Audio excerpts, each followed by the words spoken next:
Step 1. Attach the customized labels for you.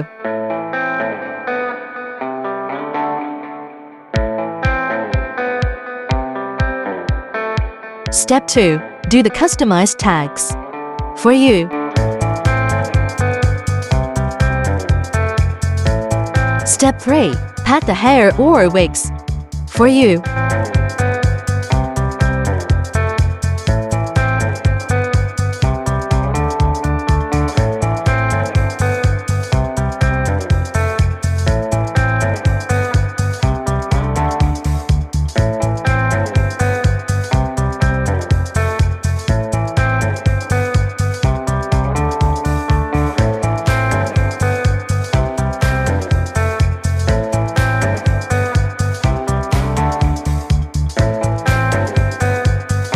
Then ship it by FedEx and DHL and UPS to the address you sent.